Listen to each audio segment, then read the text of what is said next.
La rubrique de Frédéric.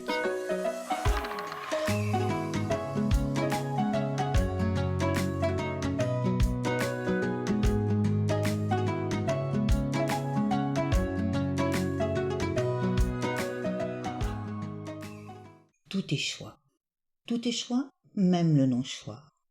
Qui se croit sage de rester sur des positions sans jamais les revisiter.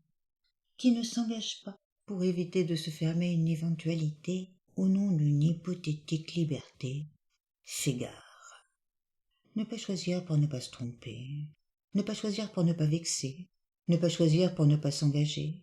Ne pas choisir, ce n'est pas avoir une vision globale qui incite à ne pas prendre parti. Non. Ne pas choisir, c'est une façon de ne pas être concerné.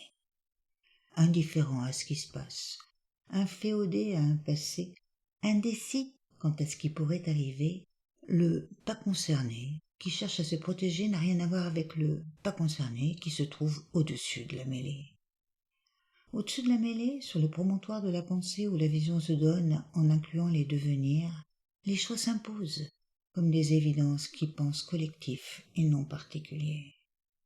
Et sur le terrain de l'habitude, quand les choix suscitent questions, réponses, envies, doutes et peurs en tout genre, l'option ne pas choisir vient nourrir un refus d'investir un futur différent d'hier. Or, choisir permet d'avancer, de ne pas faire de surplace en campant sur un je ne sais pas, un je ne vois pas, un je ne me décide pas à faire un pas qui risquerait de déstabiliser un bancal pas si mal dans lequel il arrive qu'on s'installe.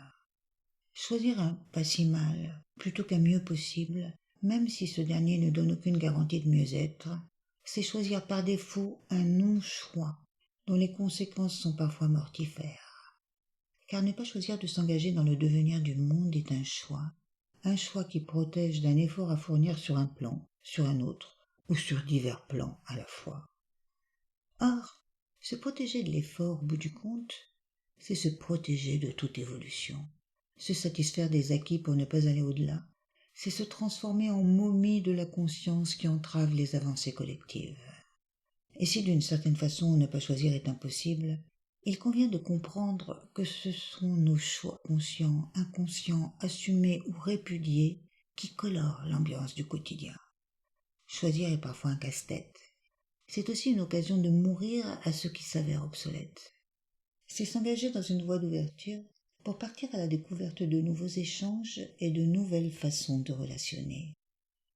Alors, choisissons le meilleur en nous-mêmes pour qu'il s'exprime et rencontre les meilleurs qui l'entourent. Voilà de quoi nourrir le quotidien de partage heureux pour la communauté. Oublions les choix égoïstes, individuels, nationaux, toujours partisans, pour choisir de défendre le bien commun. C'est ainsi que nous pouvons choyer l'humanité, pour lui inspirer et nous inspirer des choix toujours plus judicieux.